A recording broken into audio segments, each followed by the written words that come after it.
Yay! I'm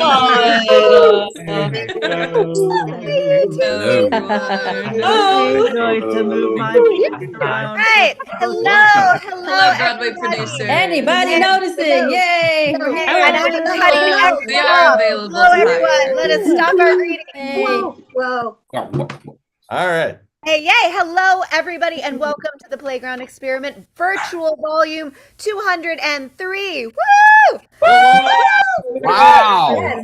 My name is Erin Mohan, and I'm currently in New York City, the ancestral land of the Munsee Lenape people.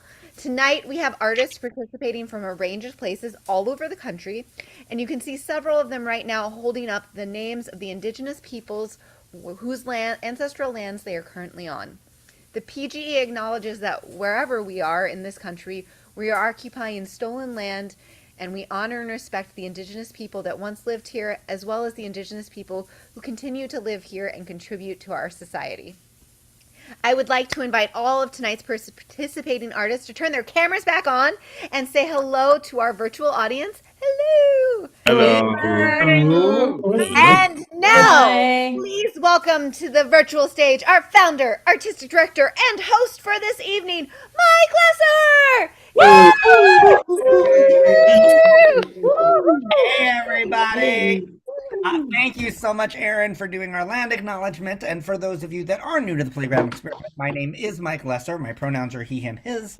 And welcome to our virtual volume, or our home, while you're at your home, of our programming. Tonight, what a volume is, if you're new to us, is where 6 writers are going to bring in work in process, meaning it is not done, ready for review, or even possibly good. It's just stuff that's in their head that they threw onto pages, and they're like, I don't know what it is. So what better way of working through process than having brilliant actors say their words to understand what they wrote? So give it up, everybody, unmute yourselves and make noise for our amazing PGE casting pool of actors. Yeah. Yay. Amazing. Yay. Actors from all across, I would say, the country, but it's not just the country. We have actors from across the world tonight. We have even all the way in the UK tonight. So thank you all for being here. If you're watching on YouTube tonight or currently live, we have the amazing Jenny Crakes, who is in Michigan right now, who is our YouTube moderator. So she will be chatting with you throughout the evening. Hi, Jenny. And that being said, I'm going to ask our actors to do their first bit of stage direction and disappear. Ta-da! Leaving just our writers in the room. Writers, I did not say you should disappear. I said actors disappear. What's up with that? So the writers need to learn how to do stage direction. No. And I'm going to ask our 2 stage directions readers to pop their heads in. We have the amazing Boone, and we have Renee, who will be reading stage directions tonight. Yay! Now they're going to disappear. Ta-da! Boom. And now we have our 6 writers. Congratulations, writers. You have made it to our first volume of the year, and we're going to hear your words tonight. So we thank you for your art. We thank you for being here. And now I'm going to ask 5 of you to disappear and leave Delvin just with me. Hey, Delvin. How's Florida doing? Very good. Very good. Glad to be here. Thank you. Good to have you. What are you bringing in tonight? Anything we need to know? It's called Last Letter, and it's all about the Civil War. Amazing. Let's bring your actors in. Do we need to introduce them? Yes, I can. We have Miranda Riley, who will be playing the part of Sarah Jane. Frank Murdoko, who will be playing the part of Simon. And our stage direction person who's going to be playing the part of Madison, which is a non-speaking role. Awesome. Well, take it away, brilliant actors from across the city, because I know you're all in New York. I'll see you in a bit. Before we start, let me just say, to simplify the set costumes and props, Madison is stage right near a tree. Sarah Jane is left of center, at a little table and chair, and Simon is stage left behind a picket fence in scene 2. And Madison and Simon are a mile apart. Last Letter by Delvin C. Case Jr. Time: Scene 1, December 15th, afternoon, 1864. Scene 2, Christmas Eve, afternoon, 1864. Place: Scene 1, New York and Yorktown. Scene 2, Yorktown. Scene 1, spot number 1 on Sarah Jane at the desk at slightly left of center stage. As the spotlight comes up, Sarah Jane is sitting at the table. She is distracted from off center stage by children talking as she tries to write. She looks off center stage. Children, we'll finish decorating after I write our letter to Papa. Sarah Jane listens to off center stage and nods. Yes, you can put some of the small decorations on. Sarah Jane smiles and starts to write. December 15th. My dearest husband, we have almost finished decorating our Christmas tree this afternoon. Victoria is helping Mommy this year. You can be proud of her. Even baby Lizzie is attentive to the proceedings. She's loving all the sparkling trinkets we're hanging on each of the branches. The only thing missing is you, with a sadness that can't be overcome by holiday festivities. The house itself is sound. We had no leaks during the fall rains. All the vegetables are in. Uncle Josiah and his nephew helped with the harvest. They were very kind. They could never take your place, but their backs were strong for lifting, especially the corn. We had a wonderful crop this year and will likely need more help in the future. The new road into town allows us to take loads into market safely. Everyone likes the new pastor with his lively sermons. Even the long ones aren't so tedious with his humor. That's the end of my news from home. Spot number 2 on Madison as he enters. Madison enters from stage right and crosses to the tree. He has the pouch of ammunition and rifle scope. He stands under the branches of the tree. He holds up the scope and looks through it in all directions off stage and stage left. He opens the pouch and counts the ammunition. We await what you might tell us about the war. We're hoping and praying for victory soon. I really miss you. You've been away so long, our bed is wicked cold without you.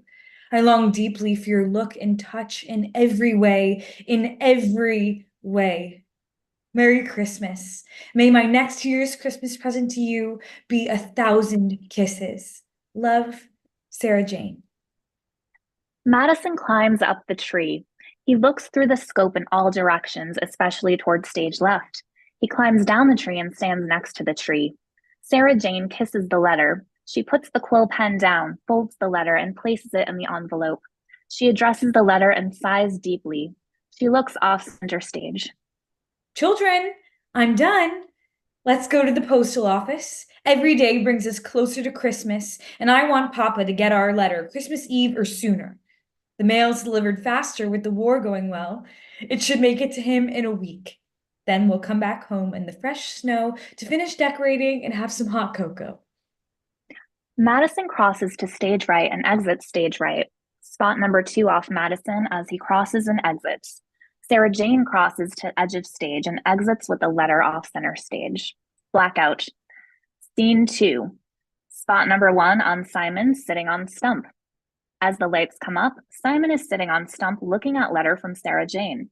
Madison enters from stage right exit. He crosses to the tree and leans against it.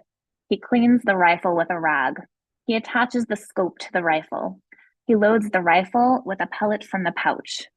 Special effects. Choir sings Silent Night. Silent Night.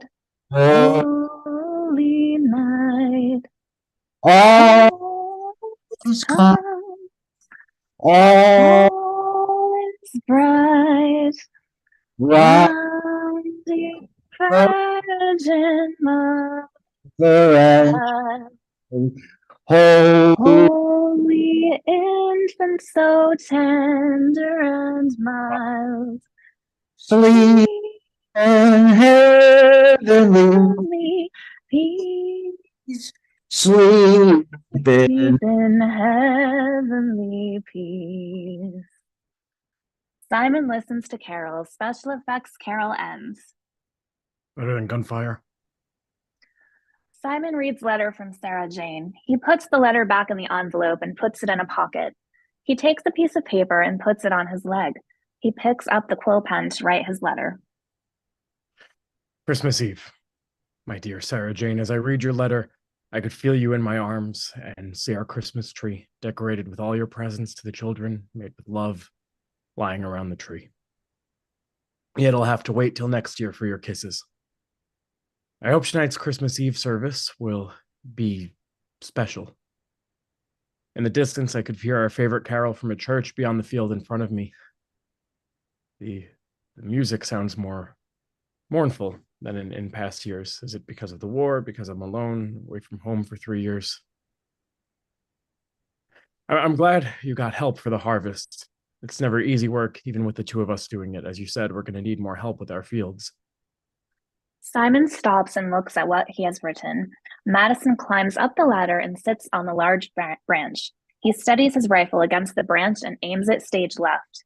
He surveys the scene stage left for a target and moves the rifle around, looking for a target beyond the open field, writing as he speaks. Our regiment has slowly been advancing since the end of the battle at Yorktown. The colonel insists we'll be fighting again after New Year's. He claims victory is at hand and I'll be home next year. Fortunately, I'm far from the Grey troops, at least a mile across the wide field before me, certainly beyond any rifle's range.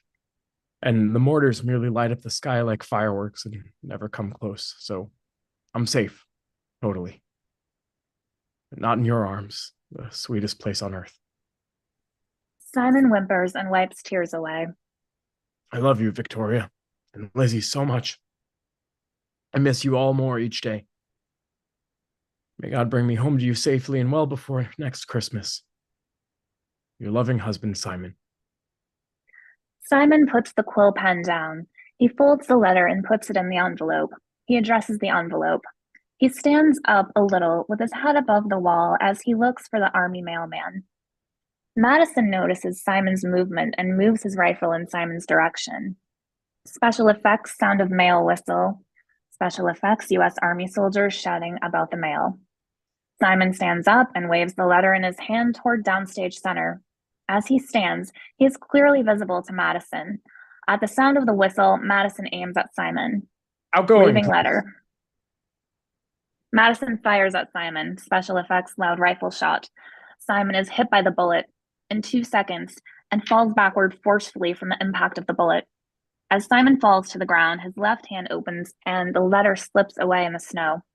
Madison nonchalantly gets down from the tree, crosses to the stage right exit, and exits stage right. Spot number 2 off Madison as he exits. Spot number 1, slow fade to black on Simon. Blackout, end of play.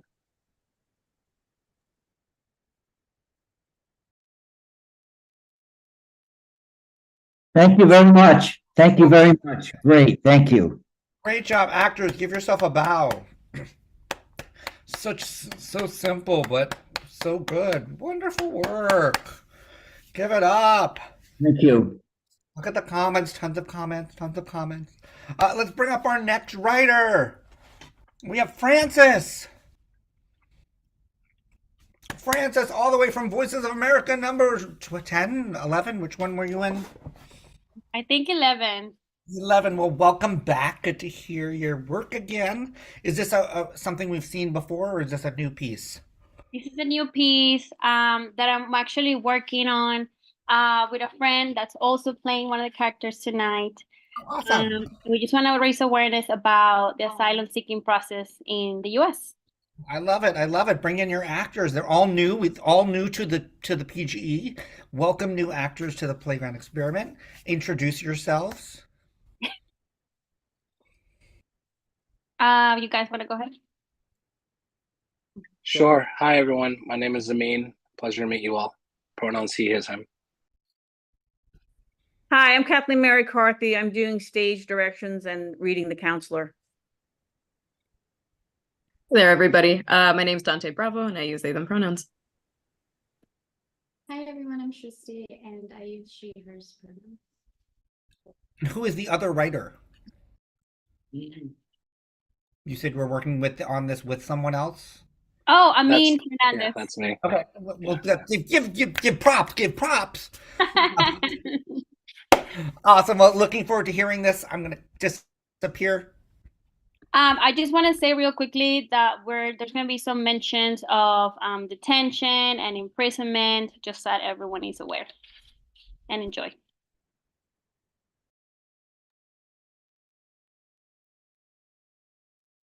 Uprooted by Francis Madi Serrata and Amin Fernandez. Character breakdown: father, Papa; child, counselor; border patrol, judge.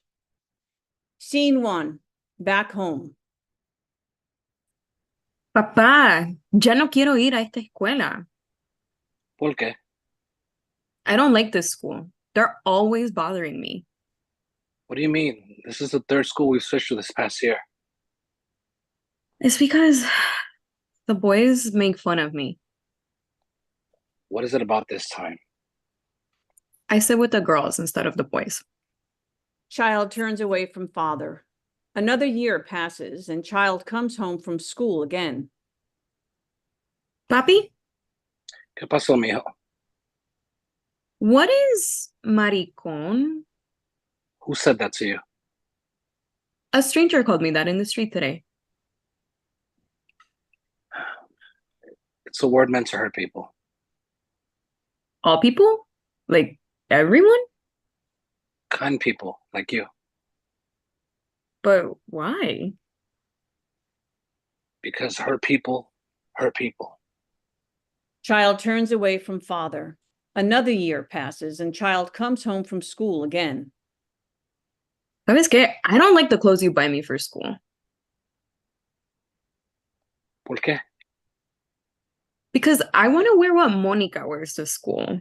Like pink dresses, polka dots, white ankle socks, and shoes to go along with it. Please, papi, come on. Please. Father doesn't respond, just grabs and hugs child. Another year passes and child comes home from school. Papá, ¿Qué pasó, mijo? What happened to your face? Who hit you? don't call me son. Child walks away from him. Another year passes and child comes home from school. This time, child wears a visibly pink shirt instead. Nice shirt. Papa, there's something different about me that's different from the rest of the boys. Ya lo sé. I know. How? And since when? I'm your father. I love you. I've always known. I love you too. A few months later, child comes home from school. Why doesn't our neighbor let me play with Camila? She's my own age. No lo sé. But what I do know is that you're not safe here anymore. What do you mean? Maybe, you know what? Maybe when I change my name, she'll like me more. How so? I want to be called Barbara. Do you know that that's Barbie's real name? Barbara? Like our Doña Barbara? No, like Barbara Palacios, the Miss Venezuela. Child proceeds to imitate slow catwalking like a pageant that just won the biggest beauty contest on the planet and is wearing a heavy crown. Father sighs. Cógelo suave. I'm trying to catch up to you. I gotta go to work. I have a late shift tonight at the factory. There's food in the fridge. Blackout. Child walks off stage. Father remains on stage. Counselor enters. I'm worried about your child. That's why I called you. I know. Parents have started to complain to the principal and me about him. But they're just kids. Where is the mother? She died many years ago. I'm sorry. Is there anyone else in your family? I'm more than enough. I don't know how much longer we will be able to protect him. Public schools aren't safe here. Them. Ellos. What? They want those pronouns to be used to refer to them. This school is not equipped to handle the needs of this student. Maybe take him to a private school. This is the third school we switched to this year, and I can't afford anything else. I don't have a job at the moment. Please just don't mention anything to my kid. I'm sorry, but if the kid gets hurt, I don't want to deal with that. You have to switch to another school. Blackout. Scene 2, leaving home. What's going on? Why are you packing our things? Where's our furniture? We're leaving to a new place. I promise you'll like it. Do you trust me? Always. Can I bring my doll? Father and child begin their journey to the US. During this time, both actors will dance to survive the journey through the thick jungles of the Darien Gap, the dangers of walking on foreign lands as a refugee, seeking refuge from storms, eating small portions of meals during breaks, riding on buses, trains, and cars, fear, and in a checkpoint in the border between the US and Mexico. A border patrol agent approaches them. The agent's demeanor is unfriendly, cold, and strictly business. We're hungry, we're homeless, and we're not safe.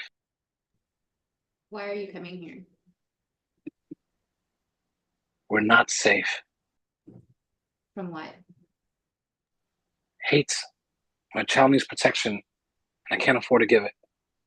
BPA takes notes and then apprehends both of them. Father and child are taken to a temporary processing facility, also known by immigrants as hilaris, ice boxes, because of the cold temperatures inside. Papi, it's so cold in here. Here, eat these crackers. But what about you? I'll be okay. Ugh, they haven't let us go to the bathroom in hours. I can't feel my toes. We'll get out of here soon enough. You said that yesterday. You're getting out of here into a detention facility. What's that? That's where your case will be processed. But how? And your credible fear interview. What's that? You will learn soon. Now move. You will go to a separate place from your kid. But my kid needs to stay with. Men are not allowed in the family detention center where we are sending your kid. But I'm the father. I'm the only guardian. They're my family. Only women and children are allowed. Those are the rules. Father looks at child with regret for the situation they're in, but also determined to do whatever it takes to keep them alive. Father turns to child. I'm sorry. And I will get you out as soon as possible. Remember the phone number I gave you? It's our lawyer. Ah! Let's go. Father and child leave the stage separately. End of scene. Blackout. Scene 3, turmoil. Father, stage left, and child, stage right, are now in 2 separate detention centers. They are talking on the phone with each other. Father is afraid for child's life, being in a detention center by themselves. They have both been detained for 16 days already and without any news. Papa, I'm not feeling well.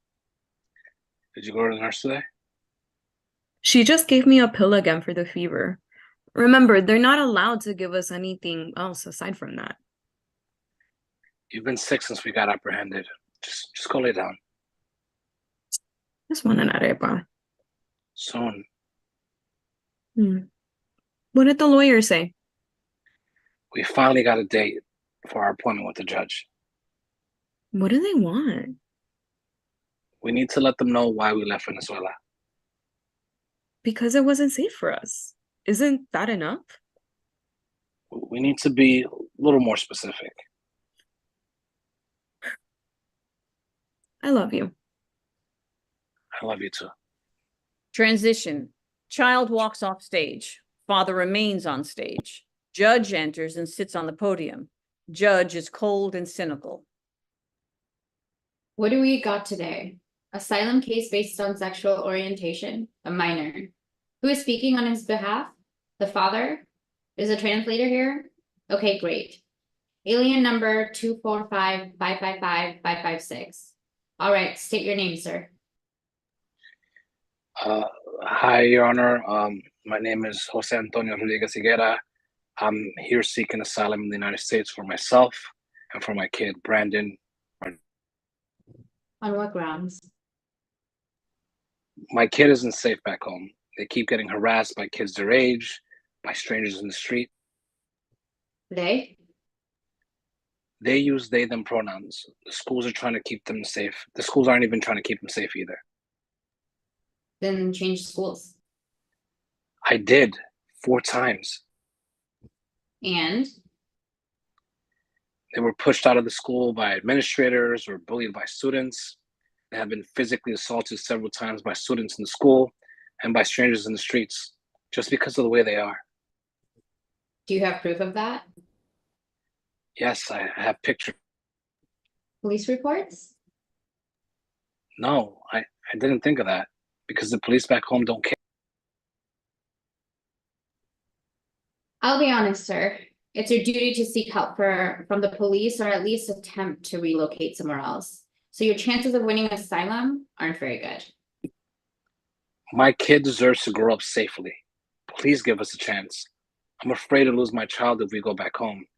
I was also barely getting by as it was until I got laid off last year. I couldn't find a job since then.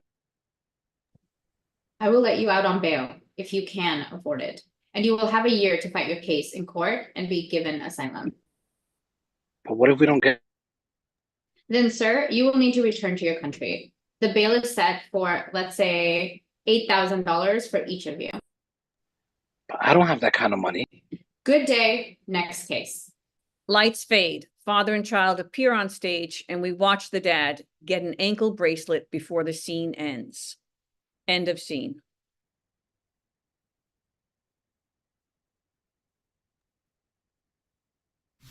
Wow. Wow. So good. Look at the chat is going crazy for this scene. And so you have to read it all. Congratulations. Great work. Keep writing, keep working on this. This is something a story that needs to be told, and keep doing it. And you're doing it well. So keep writing. Congratulations. Thank you, actors. Thank you, everyone.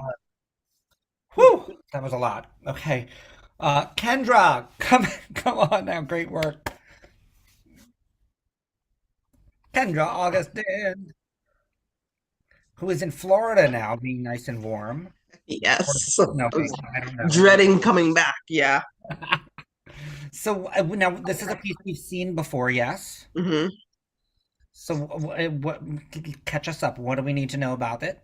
The last scene I brought, they meet Myrtle, who's the daughter of the character Jessie, and they haven't seen her since she was 2 years old.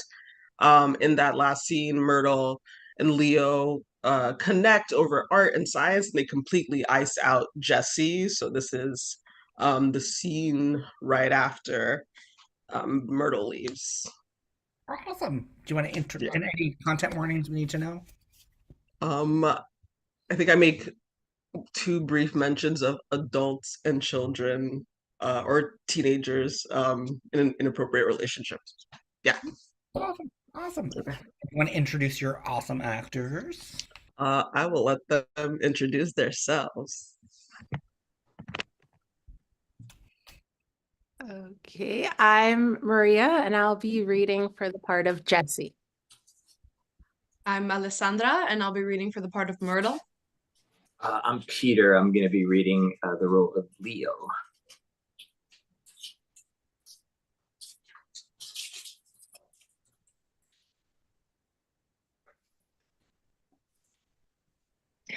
Jay, Turtle, Loverboy, and the Asshole Father, a play in 2 acts by Kendra Augustin.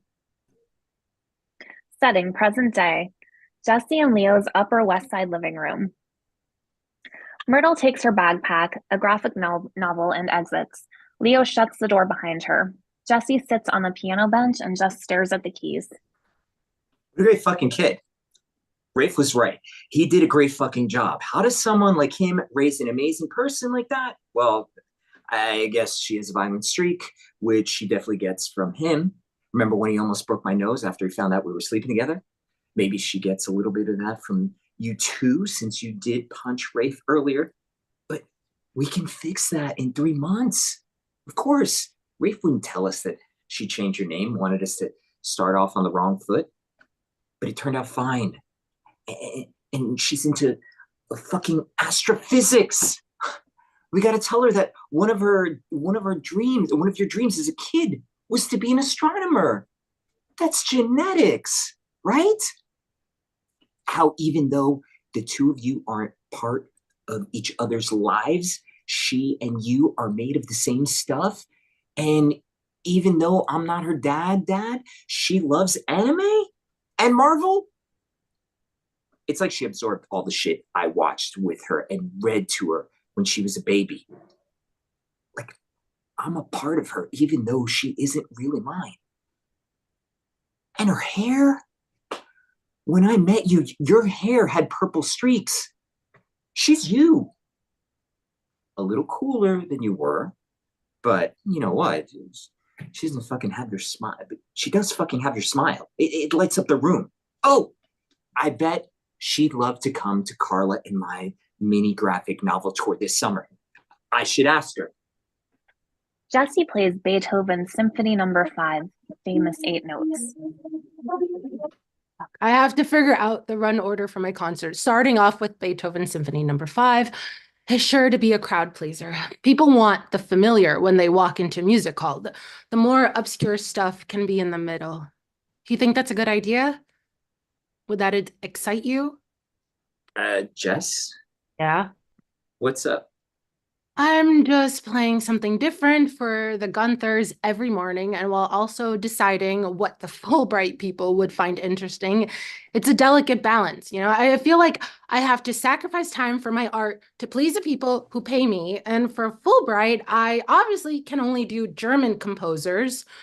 But Mozart is a favorite, right? Austrians speak German, so they should make an exception for him, right? He's a legend, after all. Jess? What?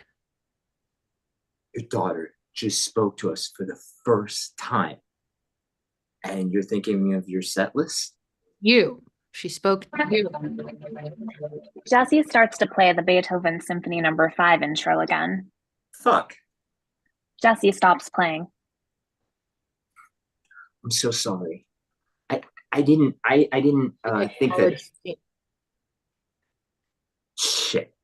I was so excited that she was so open that I didn't pay attention to the fact that she did. Jessie starts the Beethoven piece again as she plays. Yeah, I'd forget the world if I had a new best friend too. I love Marvel. I want to marry anime. Let's collaborate. Should I have been cold to her? I wanted to give her the space to share without forcing you on her. Oh. Jessie continues the piece, but plays it more aggressively as she plays. Forcing me on her. Oh, you're such a saint. Well, I'm sorry that she ignored you, but can you blame her? It's not like I fucking left her on the street. I left her with the substitute teacher who started fucking you when you were 14? I was 15. And okay, maybe he wasn't a model human when I met him, but his parents were predatory landlords. Are there any kind of which meant money? No. And Rafe, he switched from subbing to working as a security guard at David Geffen Hall, a much better insurance. So at the very least, Annabelle Myrtle's basic needs were covered. Yeah, maybe some kids need more than their basic needs covered. God, you left her too. I know. And don't say that shit. I should have. Because you know what it's like to have a parent leave you. I fucking know, Jessie. I'm not blaming you. It sounds like it. Anything that sounds like I'm blaming you is also about me. Stop playing the fucking piano. She stops abruptly and gets up. You want vegan pancakes? I'm sorry that she didn't eat them. Do you want them? No. Maybe Eliza will. The Gunthers want me to be her fucking maid too, so they would love it if I made her some food. So much for my Mozart existence, right? You heard what Myrtle said. Hard to go far in life without parental support.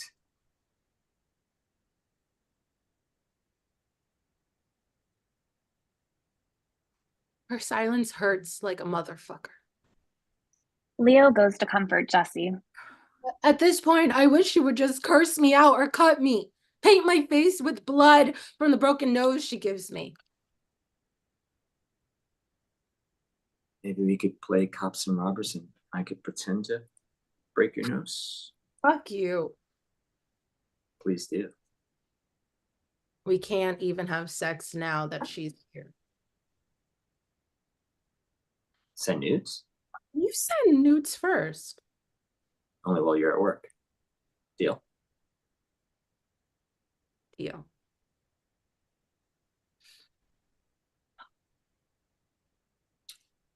I'll make sure to call out Myrtle next time. That any negativity you got from her isn't yours to bear alone. Thank you. Walk you to work? Yes, please. Jessie goes to gather her music, books, and such.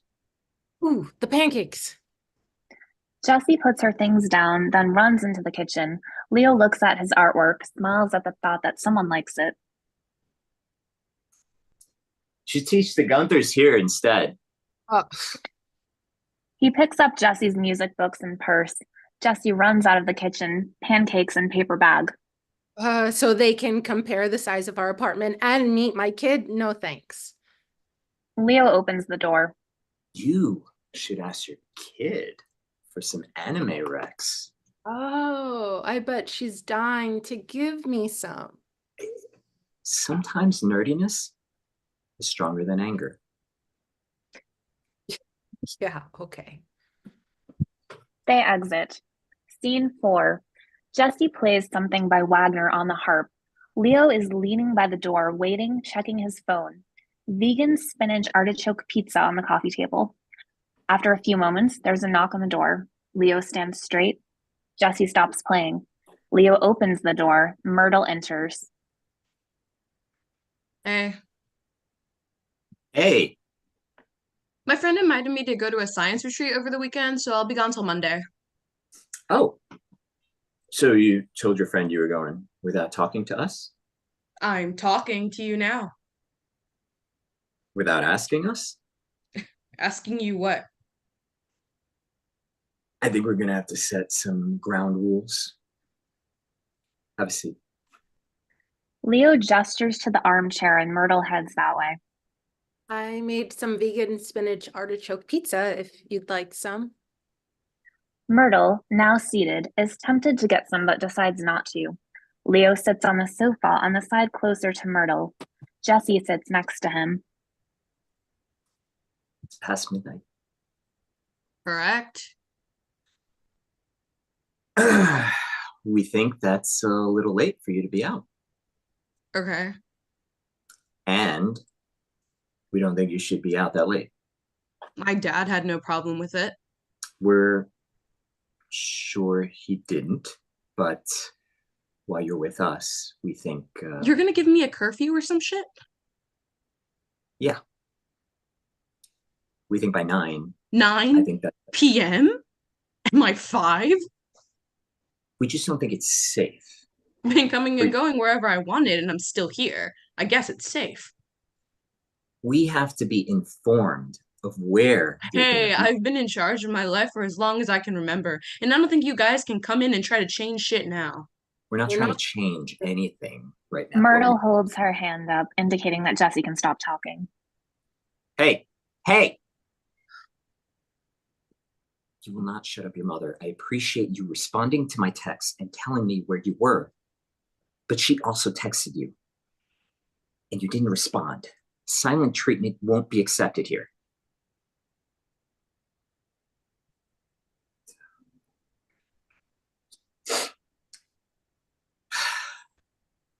Who's this friend that invited you? Patrice. Can you tell us about Patrice? How'd you meet Patrice? What is Patrice like? What's Patrice's last name? How old is Patrice? You've said her name enough times. Myrtle shows her knuckles. You see these bruises? The band-aid on my lip? Of course. That's all Patrice.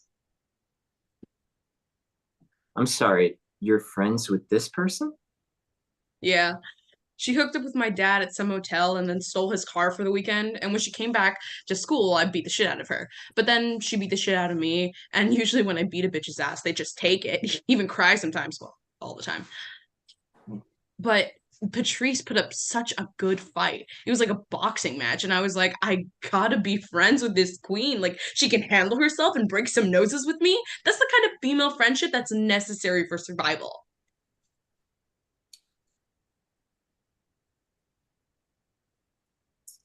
And she's a fan of science. Yeah. If you don't talk to people, you could think they're just stupid hoes. But my girl is into physics, like me. She's more applied physics. What does she like about applied physics? Oh man. She also loves astrology and tarot cards, and honestly, that's what we talk about more. Okay, so in this science retreat, It's gonna be so fucking cool. Think Comic-Con, but for science geeks. No celebrities, but some of our best minds who want to see some high school femmes in STEM and shit. sounds very cool. How much does it cost? Patrice's mom is gonna take care of it. She thinks I'm a good influence on Patrice. Yeah? Yeah. We go to all sorts of sciencey stuff together. And like Pat wasn't going to graduate this year, but now she's excited to go to uni, maybe BMCC maybe, because I'm going to do dual enrollment there next year.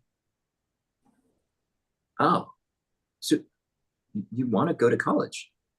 Yeah. Unlike the arts, you actually got to get an education to call yourself a real scientist. Your mother and I both went to college.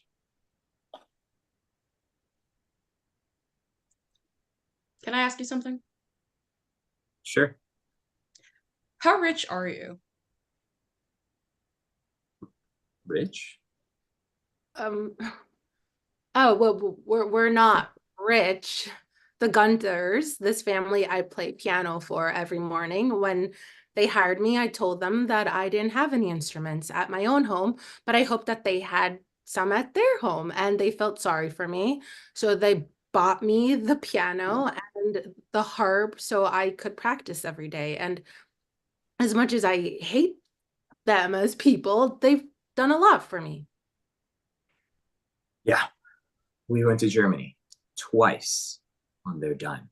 Yeah, and while I got to study German and explore the schools too, hopefully make some connections for my Fulbright scholarship application. And as a Fulbright scholar, my education can be funded and I can get deeper training with my instruments and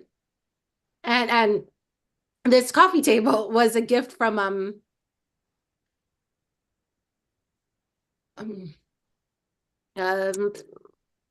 Well, this couple who came to an art show that I curated, the Lomans. The Lomans, right? Yes. And I met the Gunthers at that one before or after. I think after. Right. Yeah, this couple, the Lomans, they wanted to buy my works, but I told them they were just for show because I don't sell my paintings, as you know. And they asked how they could support me, and I made a joke about needing a coffee table. And here we are. Yeah, and this apartment actually belongs to a family called the Wilsons, and I met their daughter Shelby through one of Leo's residents and Salzburg. Yeah. Salzburg, yeah. And they moved to Prague. Yeah, but now they're in Luxembourg now? Right, yeah. Anyway, they let us have this space until they return, which is open-ended at the moment. Yeah, just living in Riverdale just before. Oh, Bay Ridge, even before that. Yeah, that's why I have the car. Yes, so So fucking So far. fucking far. Yeah. I hate everyone in the Upper West Side, but it's nice to not spend most of your life going to and from places. So the wealth is an illusion. I mean, we're not poor. I've been getting freelance work pretty consistently the last 2 years. Not quite Marvel, but I feel comfortable calling myself a working artist. Picture books, book covers, fellowship money. Yeah, and the Gunthers is the first steady job I've ever had, and I've been with them for a few years now. Before them, I was just living very young, wild, and free, and turning pages from chamber music society musicians, ushering at concert halls, being a cantor of various places of worship, touring with local heavy metal bands, and doing studio sessions and staffing performances, and very artistic, but inconsistent and not always high paying. I've got a multiverse question for you, Leo. Go for it. If you could Jesse live, picks up a slice of pizza and takes a bite. if you could live in another universe, would you have kids? Jesse chokes on the pizza. I would. How many? 2, maybe. I feel like everyone wants to because they want one boy and one girl. But what if you get 2 girls? What if you get 2 girls and they grow up and they don't want to be girls anymore? I think I'd be happy with whatever. What's stopping you? It's so late. Is Patrice and her mom gonna pick you up for the science con? No, I'm gonna take an Uber and meet them. They live in the deep Queens by LaGuardia. Then we'll go upstate. Yeah, you should definitely tell us when you're going upstate. Any other ground rules? I'll think of some on our ride to their house tomorrow. Okay, cool. But I gotta meet them by 10 a.m. though. Then we'll get there before 10. Sweet. Myrtle gets up. Hey, Myrtle, I've been meaning to start getting into anime. Any recommendations? Katara Lives Alone if you want to cry. Fruits Baskets if you want to see incredible compassion. Poema Mágica if you want to see someone meditate on being the chosen one. Because why does everyone go along with it, you know? Like, you should pass on being the chosen one sometimes. Yeah. Myrtle takes a slice of pizza. She is about to head up to her room, but stops and turns. Erased. There's a line in it that's something like, there's no difference between how good a deed and a bad deed feels. And with that line, everything you feared is confirmed. Chills. She exits. Sometimes nerdiness is stronger than anger. Hell yeah. Well, she's away this weekend. I'm going to watch as many episodes as I can stomach. Want to watch them with me? I'm gonna sleep here tonight, but I'll go take a shower first. Oh. Okay. Good night. Good night. Jesse waits for a kiss on the cheek, but Leo exits. After a beat, Jesse takes the pizza and heads to the kitchen. End scene.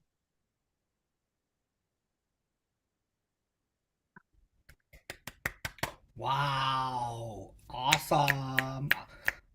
Kendra, actors, unmute, show yourselves. Brilliant work. Brilliant work. And here's the cool thing. These 3 actors are from 3 different states across the country. That's great. How cool is that? And they got to do all that together. That's what I love about what we do. Read the chat. So much talking in the chat. Great work. Brilliant actors. Everybody unmute yourself. Come back. It's intermission time. For a quick dance break for our dance party. Everybody put on your cameras. Feel free. Let's see if the music works. I may not live to see our glory. No, wrong one. I am not.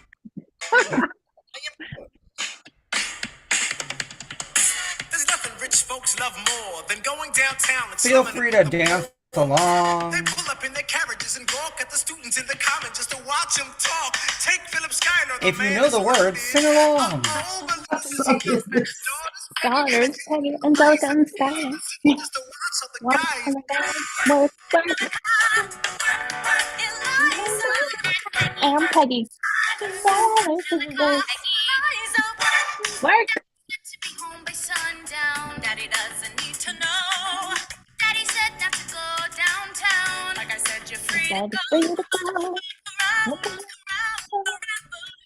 Happening in New York. It's bad enough that he Give it up, give it up, give it up. Good job, all of you lip syncers in the room. You have lip synced for your life. Congratulations. Now sashay away. No. Great job. First round of actors and writers. A couple of announcements of upcoming events and things to think about. Just for those of you who are watching right now in the room, we have every Tuesday at noon, we have something called virtual playdates, which is a 1 hour of accountability, meaning you can come on to a Zoom and get something done. It could be writing, it could be acting, it could be darning your socks if that's what you need to do. And we've been doing this ever since the pandemic started. And now we have brought back our evening ones, Thursdays at 7 p.m.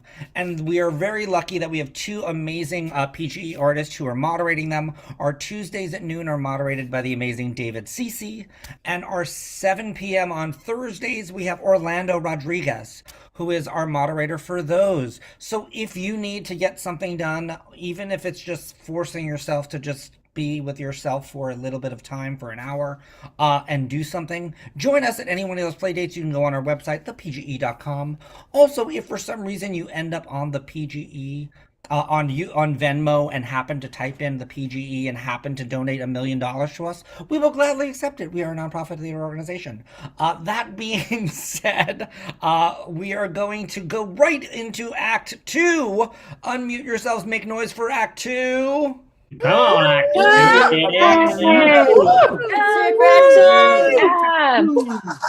And all the way from the Burg of Pitts, it's Caitlin Belforti. You are in Pittsburgh, right? You're muted. You're muted, my love. Famous words. Wow. Of This is You're starting muted. out great. Yes, I was. Hi, Mike. Thank you so much for giving me an opportunity to have something I wrote read out loud by other humans other than myself. Love it. So what are you working on? What are we bringing in tonight? This is a spec script, basically a baby spec script from a little show called Cobra Kai. Don't know if anyone's heard of it. Kind of became obsessed with it during the pandemic, and it really moved me. And I never thought I was a writer before, but all of a sudden I was writing 70 pages, and I've longed to have people read it out loud. So thank you for giving me the platform. Wait a minute. Wait a minute. What do you mean you weren't a writer? You're published in a book. Monologuist, you You're know, published not in where a humans book. actually talk to each other, you know. Okay. So this is my first time. So I'm gonna give a content warning, big ones: alcoholism, child neglect, abuse, physical abuse. There's a flashback to that. Intense stuff. Take care of yourselves and each other. I'm going to give some context as quick as I can. Thankfully, the scene's only 13 minutes. And I'm going to introduce our lovely actors at the same time. So, I disappear as you do that. all right, thank you, sir. So Johnny Lawrence, played by the lovely and talented Brack Makarowski, was a teenage karate champion in the All Valley in the 80s for his dojo called Cobra Kai. He trained under the tough and brutal, merciless Vietnam vet turned karate sensei John Kreese, played by the lovely and talented David Sittler. Johnny's reign as a champ came to an end when Daniel LaRusso, played by the lovely and talented David Michael Kirby, moves to town. Daniel and Johnny have this intense knockdown, drag-out rivalry that culminates in Daniel learning karate and beating Johnny in the All Valley tournament, and Johnny suffering a very brutal punishment at the hands of Kreese as a result. Years later, Johnny is worse for wear, alcoholic, works odd jobs, has a son out of wedlock who he's estranged from named Robbie, played by the lovely and talented Taylor Mitchell. He's a pretty bad father to Robbie, not in his life at all. Johnny's life changes, however, when Miguel, played by the lovely and talented Jose Pereira, moves in next door with his mother, Carmen, played by the lovely and talented Maria Isabella Rojas, and his grandmother, Rosa, played by the lovely and talented Daniela Tomei.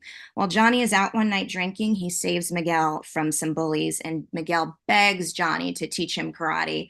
And after some pushing, Johnny agrees, and he becomes Miguel's sensei, and together they reopen Cobra Kai.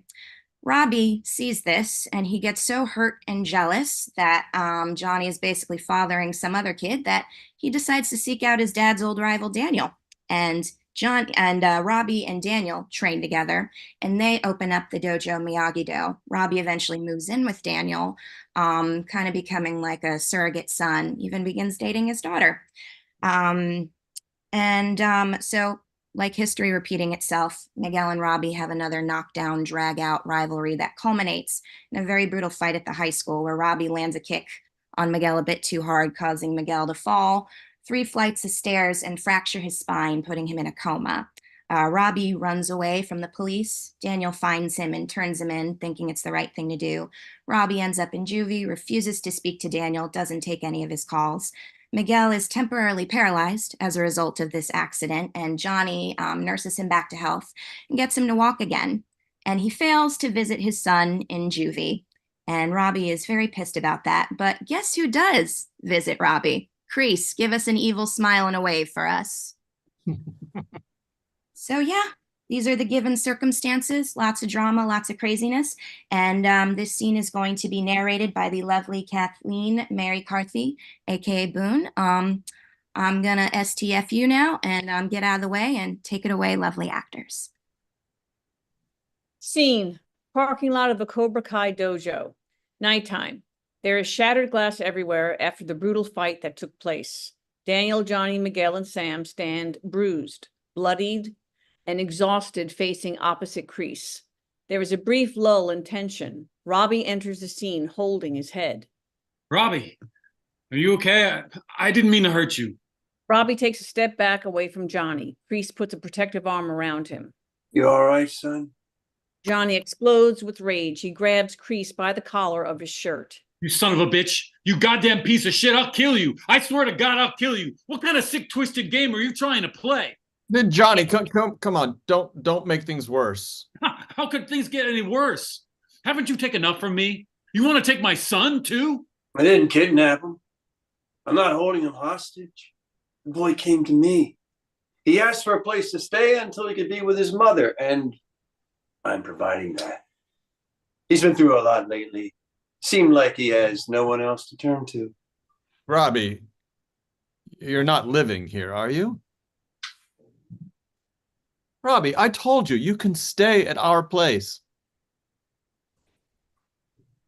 Why? So you can toss me out again? I'm fine right where I am. The hell you are? You're not staying here, Robbie. Just get in the car and we can talk about this later. You have no right to order me around. I'm your goddamn father. Of course I have the right. You aren't his legal guardian. He doesn't even bear your name. You shut the hell up. You do a lot of dumb shit to spite me, kid, but this really takes the cake. You're not staying here. If I have to get you out here by force, I'll do it. Are you threatening me? Robbie, I'm not. Johnny, easy.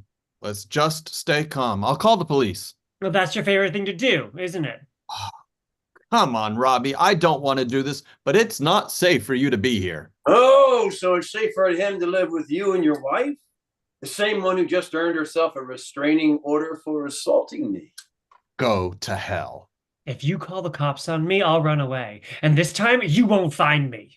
That's a chance I'm willing to take. Yeah, who's got a phone? Call the police. Tell them my son, straight out of juvie, is throwing a goddamn temper tantrum and staying with a psycho. Johnny, that's not helping. By all means, Johnny, call the police. And we can show them the nasty gash on your son's head from when you threw him into those lockers. Right after you broke into my place of business and tried to kill me. That doesn't look great next to your latest arrest from another one of your petty barroom brawls. I'm not the one with a criminal record here. Anyone would take one look at you and throw Robbie in foster care. I guess that's what you've always wanted for him, right? Father of the Year. I think you've done enough now. Robbie, please. Please don't do this. Johnny puts his hand on Robbie's shoulder. Robbie immediately shrugs him off and takes a step back. Don't touch me. Don't go near me. Don't talk to me ever again. I'm done. I mean it, Johnny. Johnny looks like the wind has been knocked out of him. Out of all the names Robbie has called him, this one hurts the most. Johnny turns and leaves. Sensei. Miguel goes after Johnny. Robbie. But that goes for you too. For both Daniel, of you. Daniel takes one last helpless look at Robbie. Sam nudges her father gently to leave with her. They exit. Robbie watches them go, and Kreese puts his arm around him again. See you at the tournament, Danny boy. End of scene. Scene, flashback to 1984 after the All Valley tournament in the arena parking lot. Kreese is berating a young Johnny Lawrence for losing. Current Johnny watches this scene from a distance. It's a scene that has replayed in his head for too many times. He looks on helplessly as his younger self is nearly strangled to death by Kreese. Suddenly, the scene shifts, and instead of young Johnny being strangled, it's Robbie. Johnny wakes up from his nightmare. Robbie! Johnny looks around his room frantically. He takes a sip of half-empty Coors Banquet on his nightstand. He then gets up and grabs his keys and exits his apartment. End of scene.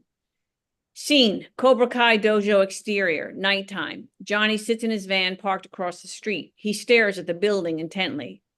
End of scene.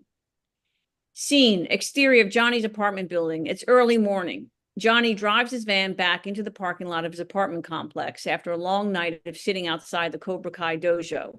Rosa is on the porch of the Diaz apartment drinking a mug of coffee, enjoying the sunrise. She notices Johnny. He stumbles out of his van towards his apartment.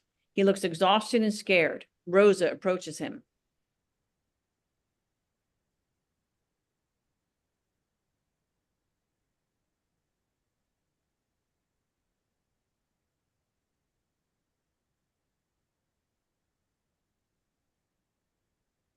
Juanito, ¿está bien? Johnny looks toward her. He wordlessly shakes his head. Rosa sympathetically offers him a sip of her coffee. End of scene. Scene, Johnny's apartment interior. Johnny, Miguel, Carmen, and Rosa are sitting at his kitchen table enjoying a meal Johnny has cooked for everyone. What time is it? It's almost 8. Why? I better get going. I have a thing. Rosa eyes him knowingly. I'm doing a moving job. A buddy of mine is moving up north, way up north. I'm helping him with U-Haul. This is kind of a random time to do it, isn't it? At the less traffic at night. Yeah, sorry I have to leave you guys, but enjoy. Have as much mango salsa as you want. Why don't you fix your friend a plate, Johnny? Moving can take a lot of energy. As soon as Carmen says this, Rosa hands Johnny a Tupperware packed with food from the table. Whoa, how did you do that so fast? Oh, Yai's the Tupperware queen. If there was a tournament for leftover prepping, she'd be the champ. Yeah. Well, gracias. I got a jet, but you guys feel free to hang out as long as you like. Watch a movie if you want. Johnny gestures his VHS collection in his living room. I still can't believe you have a VCR, Sensei. And a rewinding machine? Miguel gets up to get a closer look at the setup. His back is turned to Johnny, Carmen, and Rosa. Johnny instinctively leans into Carmen to kiss her goodbye. I'll see you soon. Rosa nods her head toward Miguel. Johnny and Carmen stop in their tracks, alarmed. You got an eyelash. He blows a puff of air off of Carmen's shoulder. She cringes. Thanks. Miguel is still oblivious. Your living room is literally a museum. We should charge admission to all of Reseda to come view these relics of the past. Okay,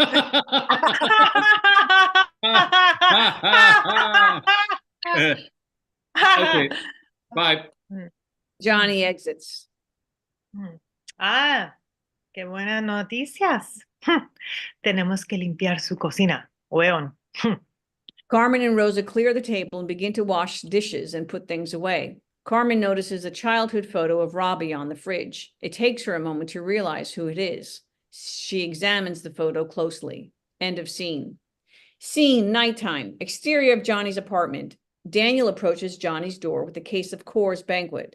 He begins rehearsing his apology to Johnny.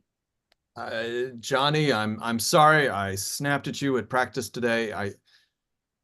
I know we have to put aside our differences for the sake of the kids, so wanted to make a peace offering. He takes a moment and then knocks on the door. There is no response. He knocks again. Johnny? Rosa comes out of the Diaz apartment and waters a hanging plant on their porch. She spots Daniel. Él no está aquí. Oh, hola, Rosa. ¿Cómo estás? ¿Dónde está? He's keeping watch. Keeping watch? End of scene. Scene, nighttime. Johnny is parked on the opposite street of the Cobra Kai dojo. He stares in its general direction. He looks weary and exhausted. Daniel pulls up and parks behind him. He calls from the car. Johnny? Johnny is startled and looks in the direction of Daniel. He's a bit embarrassed. He gets out of the van and leans against it. Daniel walks towards him and stands next to him. What are you doing here? Guess I could ask you the same thing. You've been sitting out here all night, every night this week? What do you think that's going to accomplish? Daniel stops himself when he sees Johnny's distraught expression. Daniel looks towards the dojo.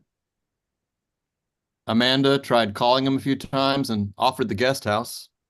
Even offered him money for a hotel, but he's a stubborn kid. There really isn't any other person he could stay with for the week. What about his grandparents? Shannon's parents don't want anything to do with him after he stole from them. What about your rich stepdad? I'm not leaving him alone with Sid. Why? It's got to be a better option. I'm not leaving him alone with Sid. He doesn't have any friends he could stay with? No. Those two dirtbags he hung out with are in jail. His only other friends were, well, you and the Miyagi-Dos. A fat lot of good it did him.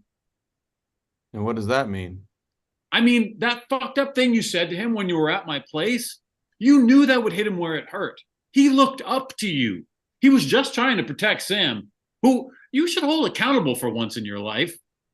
Do not talk about my daughter. But you get to say whatever you want about my son? I apologized to Robbie for that. Yeah, and then you sprung the police on him. Shannon told me how that all went down. How did you think he was going to feel about you pulling that shit without talking to him first? The kid was gone for 2 weeks in a stolen car. I couldn't trust that he wouldn't run away. Again. That tells me you don't think that much of him. So why did you even bother getting involved with his life? Johnny turns away from Daniel and starts pacing. I don't think much of him. Did you even think about him at all until recently? Did you know that he was sitting alone in the dark with no electricity or hot water when I took him in? Were you even aware of that, Johnny? What? That's right. That was happening. And where were you? Making nice with Kreese. I can't believe you are lecturing me on how I let down your son. You abandoned him for his entire life. For all your machismo bullshit about being a real man, you don't know the first thing about it. No real man would walk out on his kid. Johnny shoves Daniel. That's right, Johnny. Go ahead. That's the only way you know how to solve your problems, right? Daniel shoves him back. What are you doing here, LaRusso? Did you drive all the way down here just to tell me that I'm a shitty father and a shitty human being? Well, I beat you to the punch. I tell that to myself every day of my goddamn life. Now, go home. Go home to your kids where you know they're safe and not with a fucking psychopath. Fuck! Johnny beats the van in rage until he hurts his hand. He leans on the van, his head buried in his arms. Shit. Johnny. I thought, Robbie, living with you would be the worst thing to ever happen. But no, the worst thing is happening right now. This is a nightmare. I mean, training with Kreese is one thing, but living with him? It's just another week. I'm sure Robbie will be all right. Every second he's in there, I can't breathe. It wouldn't take much for the kid to get on Kreese's bad side, and then that bastard can hit him, he can hurt him, he can strangle him, and I let this happen. No, we let this happen. Johnny, you should go home. Get some sleep. Let's give both of our dojos a break from training for the weekend. You aren't any good to your students or to mine if you aren't rested. We are going to take down Cobra Kai, and Kreese won't have Robbie in his grasp anymore. Not a chance in hell I'm getting any sleep. Yeah, I probably couldn't either if I was in your shoes. At least go home. Try to rest. I'll stay here and take the next watch. Johnny looks at Daniel. There's gratitude in his eyes. Johnny gets into the van and starts it. Johnny, if Robbie doesn't want anything to do with you and he doesn't want anything to do with me, there's got to be someone he can stay with, someone he can trust. End of excerpt.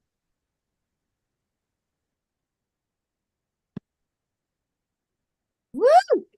Y'all killed it. Oh my goodness. Thank you so much. Come on back, all actors. Give yourself a bow. Give yourself applause. Get the applause.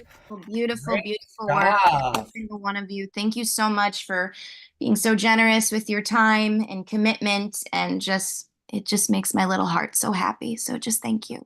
Yes, give it up. Give it up. Thank you, Caitlin. And next up is Maximilian for the first time writer. Great job.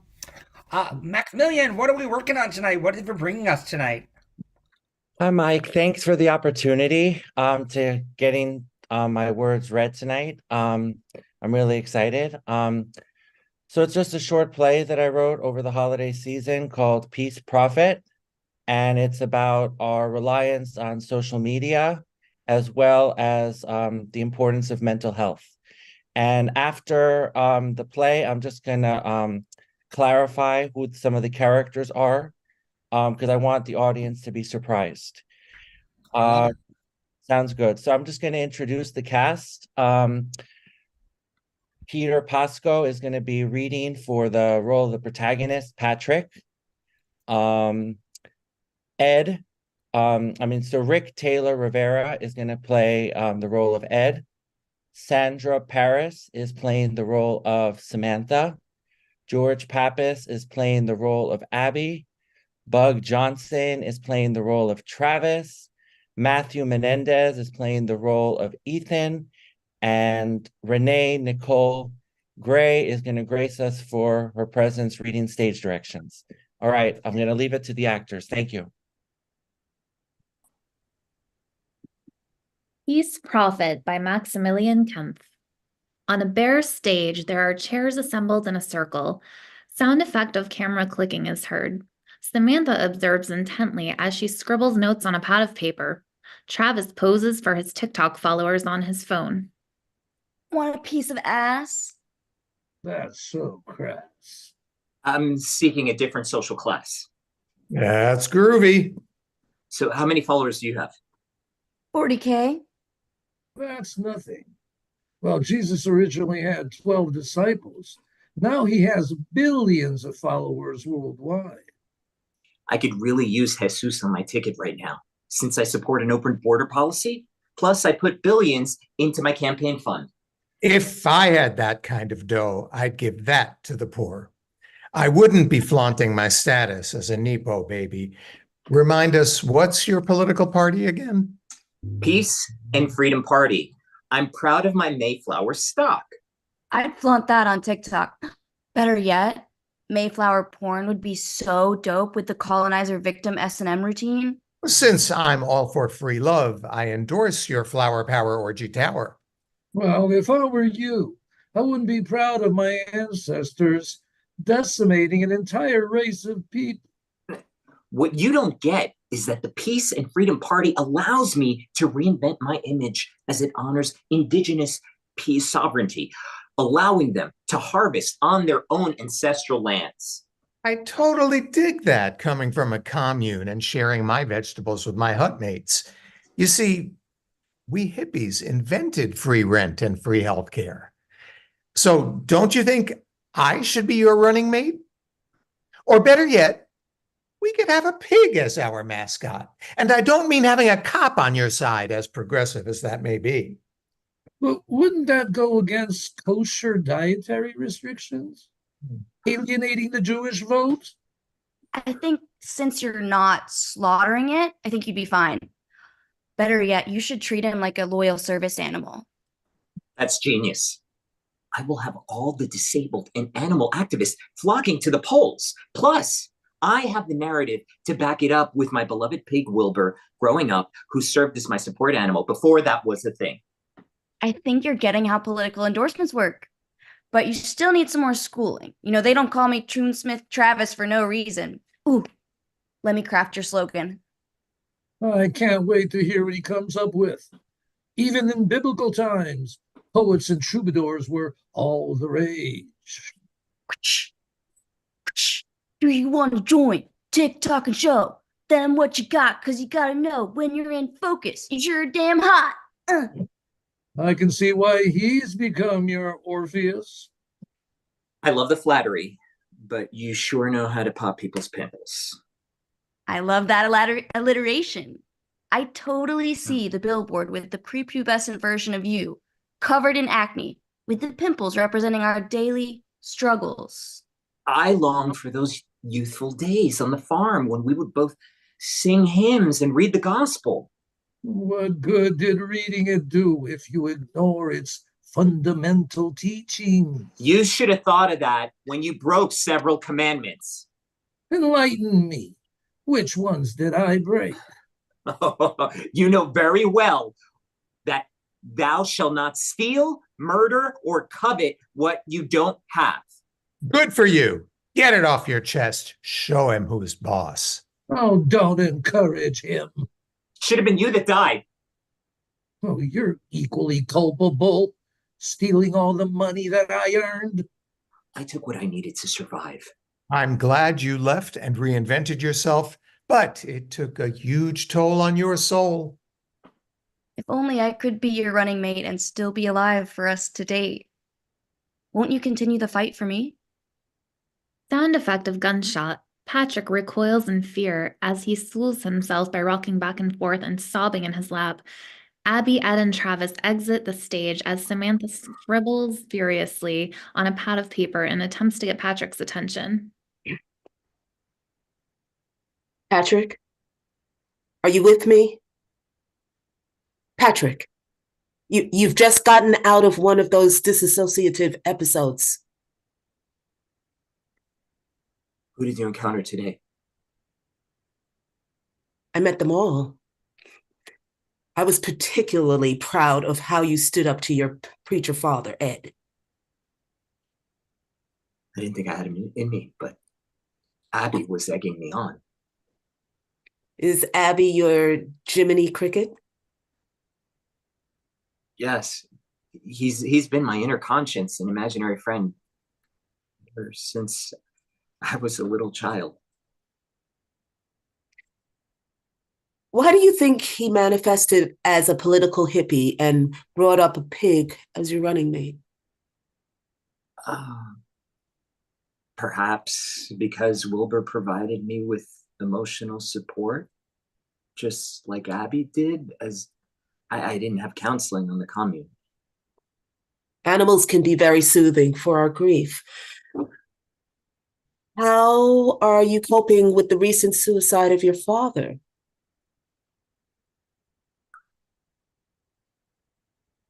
I'm not surprised he chose to avoid the consequences of his actions and swallow his pride. It was only a matter of time that the feds would catch up to his charlatan preaching ways and fleecing his flock. At least he got what he deserved for killing the love of my life. You mean Travis? Yeah. So, how did Travis die? He got caught in the crossfire protecting me. Who was he protecting you from? My father, Ed. Was he aiming a gun at you? Yes. He accused me of stealing some of the spiritual donations since I was his captor and couldn't earn money on my own. I seized an opportunity to find the funds to fulfill my dreams of backpacking through Europe with Travis. At least Travis was spared the mass suicide that the rest of the flock faced. It is a miracle that you survived and that you are writing about your experience of being the son of a cult leader. While it may be therapeutic to write about the horrors of my childhood reliving events through the dissociative episodes, it takes its toll. What I still fail to grasp is why you utilize a political campaign as part of your coping mechanism. Perhaps a campaign provides you with a sense of community and love that you crave from others. Perhaps that's why I'm obsessed with TikTok. Not only do I crave the attention, but I've found my soulmate on the app.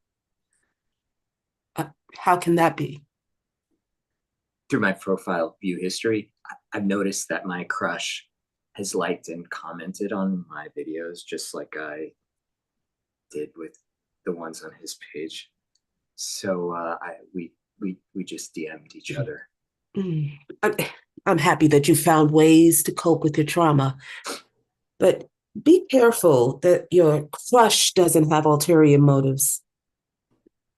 Perhaps you could bring him to your next session so that I could grill him on his intentions. Takes one to know one. What do you mean? You know exactly what I mean. You can't pull the wool over my eyes. I can spot a charlatan a mile away, or in this case, across the web. I see you mean well and have gotten Patrick off the rocker, but it was purely luck. It wasn't just luck, but his willpower to find productive coping mechanisms. The luck is the right dose of medication to suppress his episodes. I've been through something similar to Patrick and can help him cope with it better than you can. Is that a threat? Perhaps. But I'm not using any weapons. What do you want from me? To stop meddling into Patrick's recovery. I have what it takes for him to thrive. After all, we share the same father. That's preposterous. He never told me that he had any siblings. That's because he doesn't know I exist. How can this all be possible when everyone in the cult died from mass suicide? I was just an infant at the time and was found by the FBI. They raided the compound.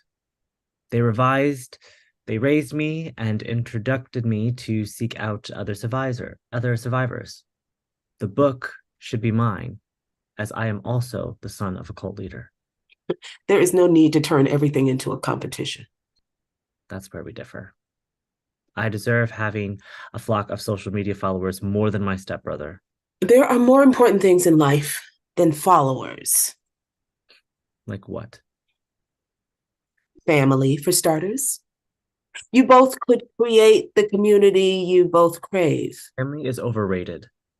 Social media followers are a status symbol. If Patrick doesn't run for office in 2024, I'll take his place. You realize his political campaign was a figment of his imagination, right? Oh, now who's the one who is delusional?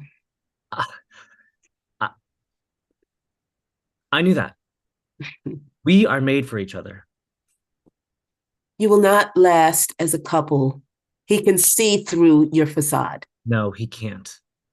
He is drawn to charismatic figures torn from the same cloth. Apple doesn't fall far from the tree, eh? Both may have come from the same father, but Patrick is more mature and he knows how to lead people out of misfortune. He has become a self-help guru to help heal his soul, while you want to covet fame. There's nothing wrong in wanting to be a peaceful prophet. Just like your father, Ed, whom I encountered through Patrick's manifestation, your downfall will be your pride. What I learned from Patrick is that each of his personas don't define him, but strengthen him. Patrick reappears as he delivers this message to his TikTok followers. I want to thank Ed for guiding me on the proper spiritual path by demonstrating what not to emulate. I want to thank Abby for helping me through trauma, through humor. I must thank Travis for showcasing my voice and finding a platform to be assertive for my desires. I must thank Samantha for encouraging me, my writing, and to exercise my prior demons. And I want to throw Ethan to the curb because I am capable to confront my fears on my own. And he is a manipulative jerk. But I can't be beholden to false prophets, for fuck's sake, even if they're great in bed.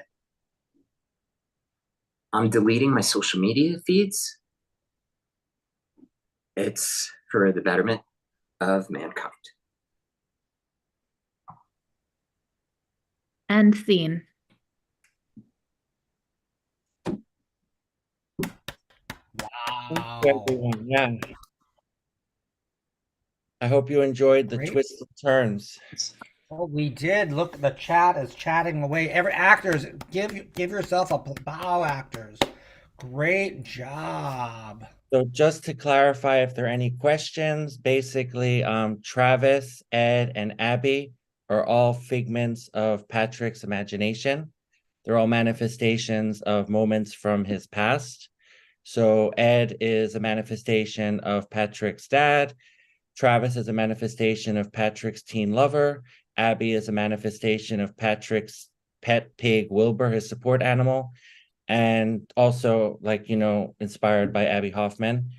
And then Ethan, also the son of a cult leader, are stepbrothers.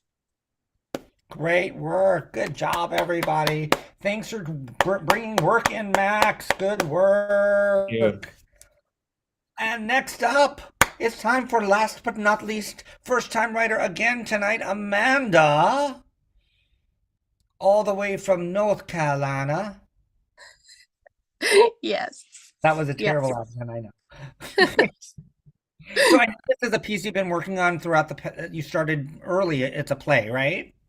It's a play. It's actually a musical, so they'll be reading the lyrics instead of singing the songs for ease of Zoom. But I wrote this in 2019, and I kind of threw it away. It was on an old laptop that died, and the only way I dug it up was some old email attachment. I think I let 1 or 2 people read this.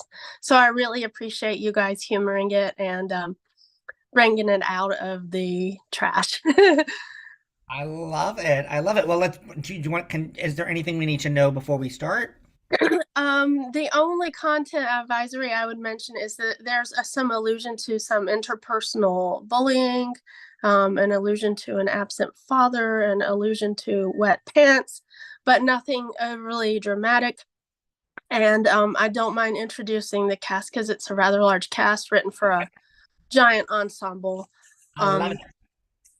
The name of the piece is Just Another Day at John Q. Public, and I've got the best cast ever with Leslie C. Nemeth portraying the bus driver and custodian Lou. As the principal, we have Danya de Longoria Redwood. Office Abby portrayed by Natalia Roney. The teachers, which will be Aaron Mohan, will be portraying Mr. Lang and Mrs. Brown's sub. Emily Cordes will be playing Miss Brody and Miss Florence. Our students, which are a lot, will be capably played multiple roles apiece by Artemis as Paxton, Sage, Kayla, Hayden, and Caden. And then we've got Emma Schaefer portraying Kevin, Lee, Jayla, Layla, Jackson, and Braden. We've got the capable Charlene Hartman as student support, and our class parent will be Renee Gray, and our stage direction reader is Boone Carthy. And thank you all so much for doing this. I'm so excited. Thanks again. Break a leg.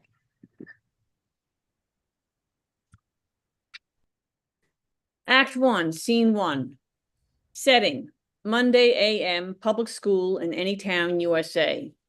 At Rise, students wait at bus stop 1, 2, and 3, stage right, left, and center. Bus horn sounds. Kevin! Kayla! Bus driver leans on horn. Kevin and Kayla run forward with backpacks dragging. Lights up on school office center.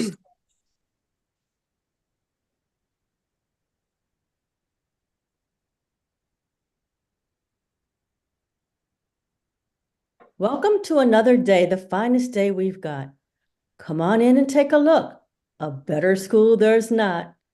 Yes, we may not be number one, have a little less than some, but join us as we greet today. I invite you in, so come. Good morning, John Q. Public. Can you please hold? Good morning, Jayla. Good morning, Paxton. I'm gonna tear your ass up, Jayla. Oh, no, you're not, Paxton. The breakfast line is that way. Oh, children with unresolved issues, taking the bus every day. Children with unresolved issues, coming right down this hallway. Children with unresolved issues, making their way through the door. Children with unresolved issues. Principal, there's a call on line 4. Kevin, Kayla, you must miss the bus again today. Can't your mom get you up any earlier? She works third. She just went to sleep. Your dad?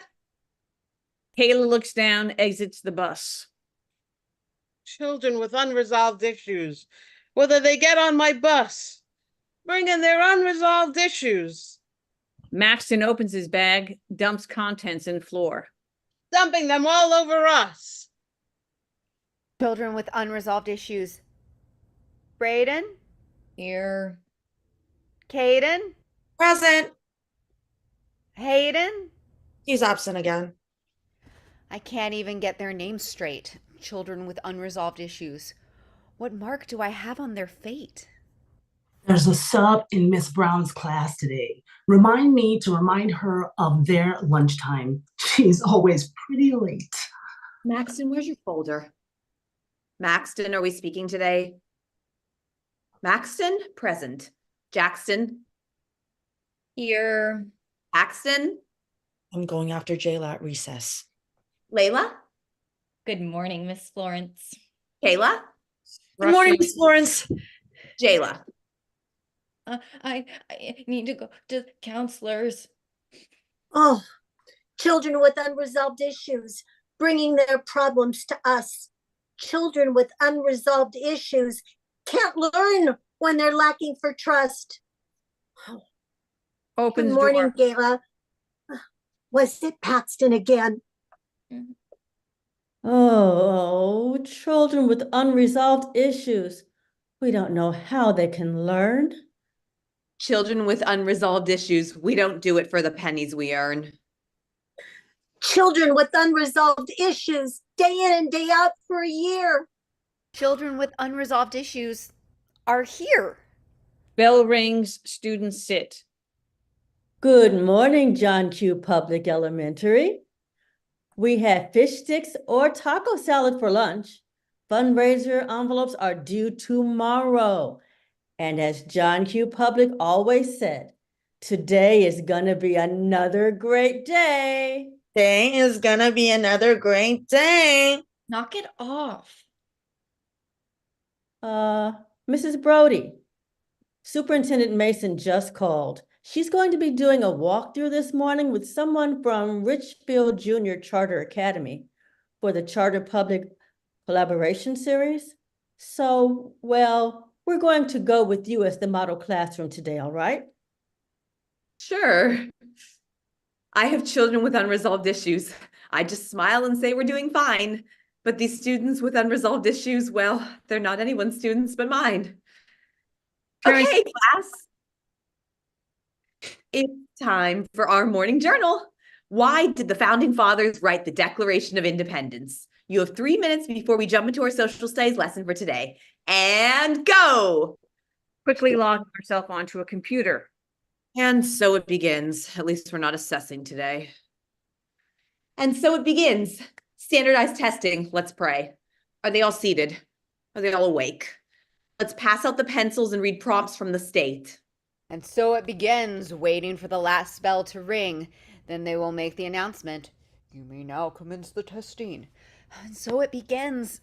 So sorry I'm clocking in late. Already got the kids settled in. At least it seems Brown's class is great. And so it begins. I've got to get you back to class. Breathe in, Jayla.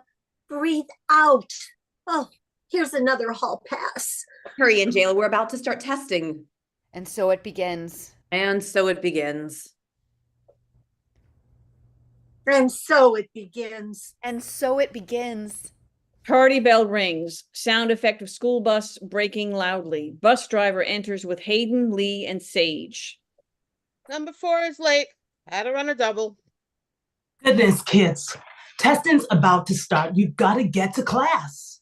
But what about breakfast? Sorry, little dude. You'll have to wait until lunch. Hayden starts to cry. Office Abby, flustered, runs to the cafeteria register and grabs an apple to hand to Hayden. Eat it on your way to class. Eat fast. We built this kind of system where we shuffle these kids all around. They spend their days at our mercy. We try and keep them safe and sound. Yet we find ourselves in the same system, at the mercy of our own higher-ups, who are funded by us, the taxpayers. And change gets the whole world fired up. Woefully unprepared sometimes when kids come to us seeking relation. Woefully underpaid all day to do what we call education. The tardy bell has loudly rung. The busy day's only just begun. And yet, why do we feel? The race is already run. The late bus is in. I've run a double and yet, why do we already sense trouble? The tardy bell has loudly rung. The busy day's only just begun. It's time. It's time. For the high school routes. The Abbey. Have fun. The last bus is in. You may now commence testing. It is now 8:15. You may now commence testing. The announcement's been made. Time to earn our grade, for today is state standardized testing. Yes, instruction's been done. We've left no room for fun. We've prepared for our standardized testing. We require school-wide silence. Yeah, it's all backed by science. The way to measure our worth is through testing. Today's testing, we're testing. Yeah. Well, you're looking thrilled to be here, Miss Abby. Oh, you scared me. I'm the only one in the office today. I can't believe you didn't have the administered tests. I got lucky. Miss Brown's sub showed up just in time, and she had the test administration training last week. Gosh, I can't believe you don't have any other support up here. I mean, with Richfield Junior Charter Academy coming for a site visit and all. Some PTO parents said they might come in later, but I don't really know. A couple did come in already and they went down to kindergarten, so those teachers could help with testing. Lights up on a kindergarten class where class parent is sitting with kids on the carpet.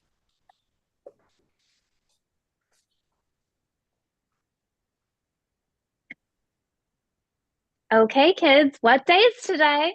Monday. Very good. Wet my pants. Really? Oh, Lord, I wasn't expecting anything like this. Let me see if Miss Abby can come and help us out. Intercom buzzes. Office.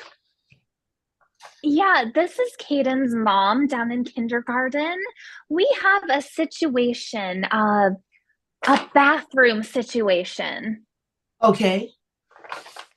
Yeah, I'm going to need you to come down and take care of it. Sorry, no can do. I'm all alone up front. All right, well, can you call the custodian? Sure, hang on. I came to help with circle time, to sit and read a story. A few hours here, a small price to pay, rewarded with PTO glory. Then one had to go and wet his pants. Should I have planned for that? There's a puddle on the carpet now, where the little guy had sat. Oh, circle time, it's circle time. Just read them a book or two. Oh, circle time, yay, circle time. Oh, thank God it's custodian Lou. Lou, what is there? Well, what will you do with the child? The child? You have to send him to the office. He's all wet. Oh, go, sweetheart, and call your mom. She'll bring you a nice change of clothes. Go, sweetie pie. Go clean yourself up. Up to the office he goes. Oh, circle time. It's kindergarten. Didn't I tell you it'd be like this?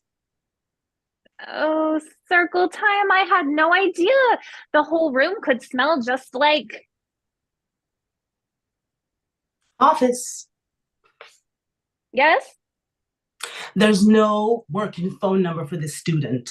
We'll have to keep him a minute while we figure it out. Oh, okay. Lights down on kindergarten class. Office Abby turns to student support. Take Lee to the clothing closet. I have to wait here for the superintendent and the people from Richfield.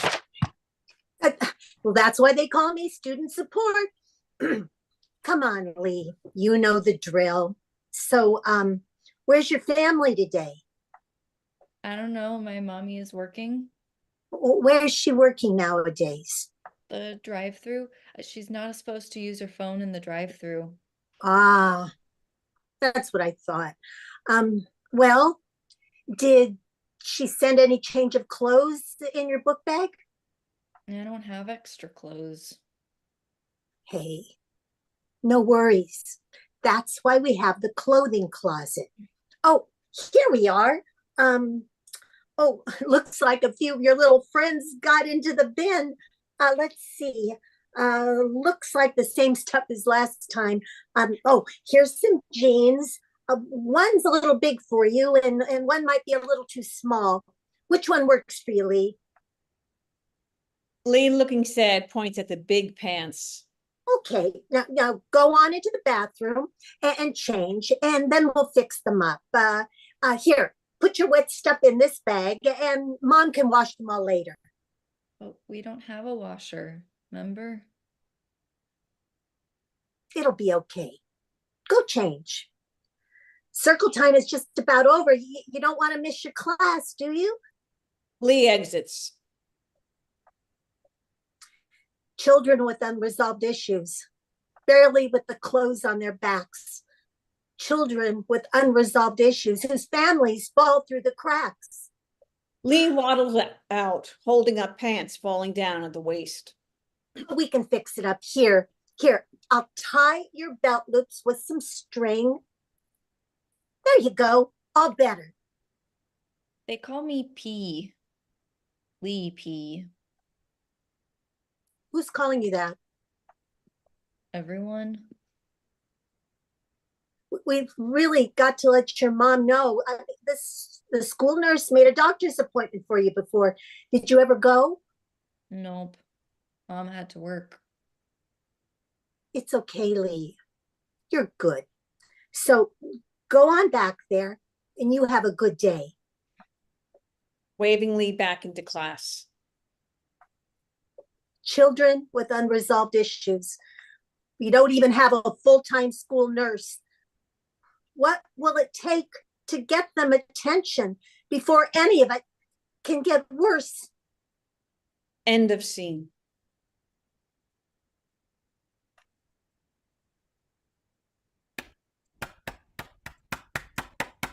Wow, great job. Good work. Great job, Amanda. Keep writing. Keep working on this. Check in the chat. It definitely connects with people. Great stuff. Good fun. Yay! That poor Lee. Oh my God, Lee broke my heart. Yeah. Everybody come back. Come back. All actors and writers, put your cameras on as we bring our evening to a close. Put your cameras on as everybody is wearing clothes. I was trying to rhyme, Amanda. I was trying to be as good as you. I was not as good as you, Amanda. Everybody unmute yourself. Make noise for all of our actors and writers for tonight.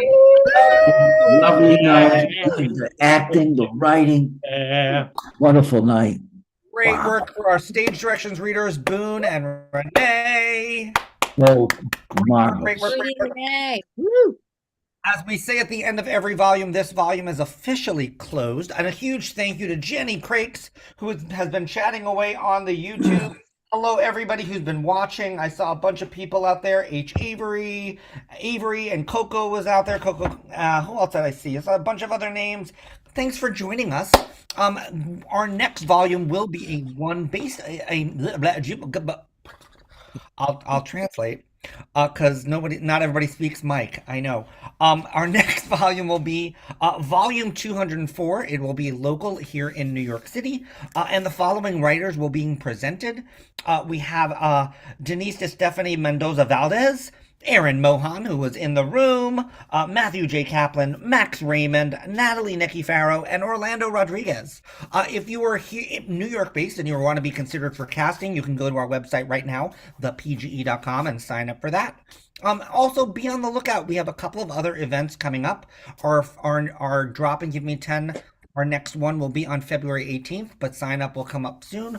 Also, we'll be soon announcing our plays that will be selected for our next required reading, which will be coming up in the beginning of February as well. So be on the lookout for so many good things. Again, unmute yourselves, make noise for all of the amazing artistry that happened tonight.